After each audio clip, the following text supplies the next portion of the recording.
too. But What do you think, Andrew? I'll say this. I've got a lot of thoughts here that I'm trying to organize in my brain right now.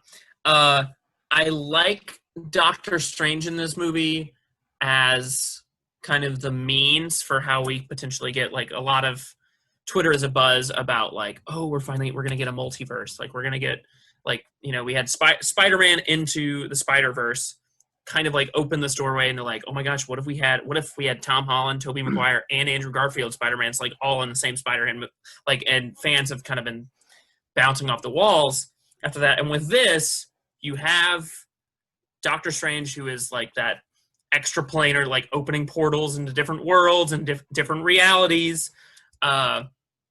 So I like the potential for that. I think that's an interesting place to take it.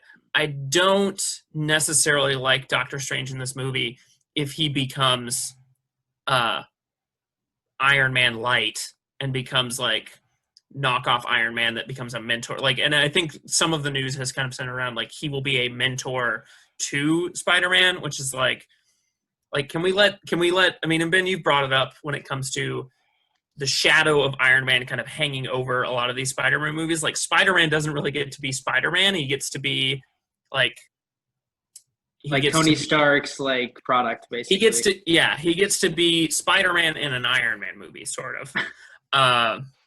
So I kind of would like to see Spider-Man. And so depending on how Benedict Cumberbatch is used and how Doctor Strange is used, it could be great. I would like to not go back over this kind of, like, I need, like, an older superhero to, like, show me the ropes. Like, we've seen Spider-Man and we've seen Tom Holland in 2 movies now. Really 3 or 4 when you include the Avengers movies and Winter Soldier and everything.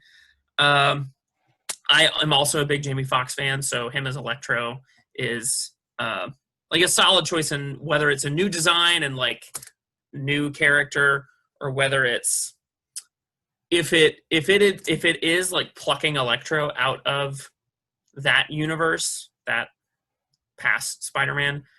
I think that only works if you start pulling in, like, Tobey Maguire and Andrew Garfield Spider-Man. Mm-hmm. Like, I think if you're gonna pluck Electro out and then not do anything else to connect to, like, oh, there are multiple, like, universes, or, like, multiple, like, timelines where, like, these different people are Spider-Man, it doesn't work if you're just like, oh no, we just wanted to get Electro in this movie and we decided we'd pluck him out of, like, a past movie. That only works, I feel like, if you're pulling other stuff, or you're laying the groundwork for, oh no, we could see appearances from Sandman or Willem Dafoe's Green Goblin, or it's also interesting when you consider that Sam Raimi directed the first 3 Spider-Man movies, and will be directing Doctor Strange's next movie. So I like it. I think you can't go wrong with Spider-Man. It feels like Marvel is kind of going back to its roots, and it's kind of like, we don't have the Avengers, we don't have Iron Man, we don't have Captain America necessarily anymore. Let's build around Spider-Man as, like, our most marketable franchise that we have.